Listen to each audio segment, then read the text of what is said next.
मोदी ने मेरठ में चुनावी रैली की। बता दें कि इस रैली में मोदी व जयंत ने मंच साझा किया। बता दें कि लोकसभा चुनाव के लिए बीजेपी ने मेरठ सीट से अरुण गोविल को प्रत्याशी बनाया। इस बार सूबे में जयंत चौधरी भी एनडीए के गठबंधन के साथ है। उन्होंने अपने संबोधन में कहा कि प्रधानमंत्री मोदी चौधरी चरण सिंह को बहुत मानते हैं और किसानों की चिंता करते हैं। जयंत चौधरी जब मंच पर आए तो उन्होंने मेरठ को क्रांति भूमि और चौधरी चरण सिंह जी की कर्म भूमि बताया।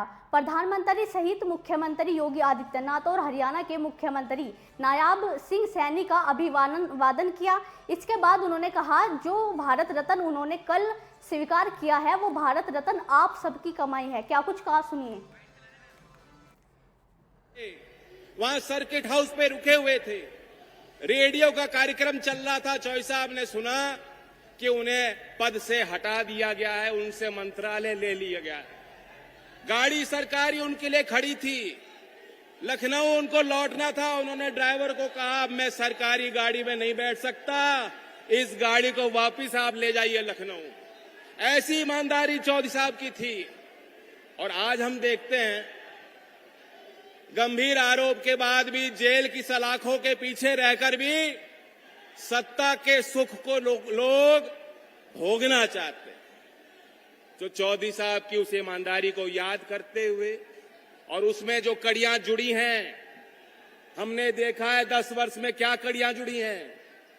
जो राजीव गांधी जी कहते थे कि 1 रुपए का सरकारी योजना का पैसा धरातल पे कितना पहुंचता है, 15 पैसे पहुंचता है।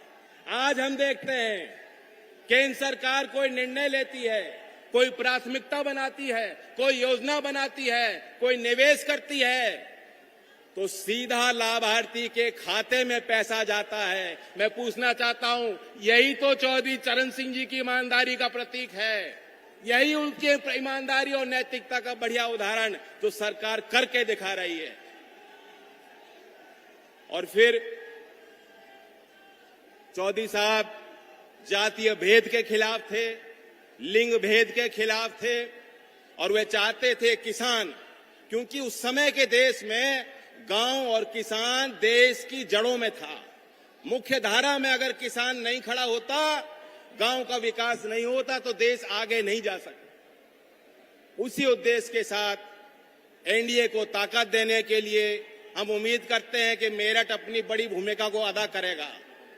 2014 में भी प्रधानमंत्री जी ने चुनावी अभियान की शुरुआत मेरठ की इस धरती से की थी। और आज हम सब लोग मिलकर बहुत उम्मीद के साथ आए।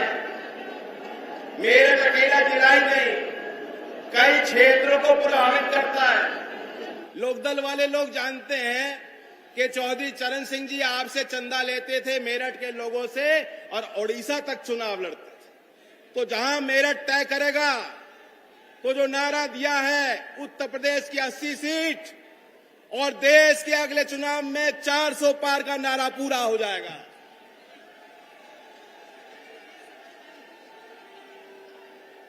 मैं अपनी बात को समाप्त करते हुए कहना चाहता हूं कि वो नेता जो भविष्य को समझते हैं कि भविष्य में क्या होगा और समाज और देश को उसके लिए तैयार करते हैं चुनौतियों के लिए, उनकी बातें हमेशा इतिहास में पन्नों पे दर्ज हो जाती हैं।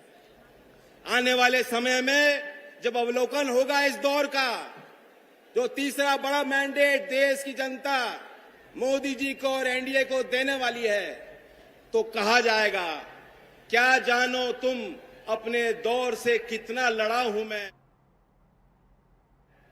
समय की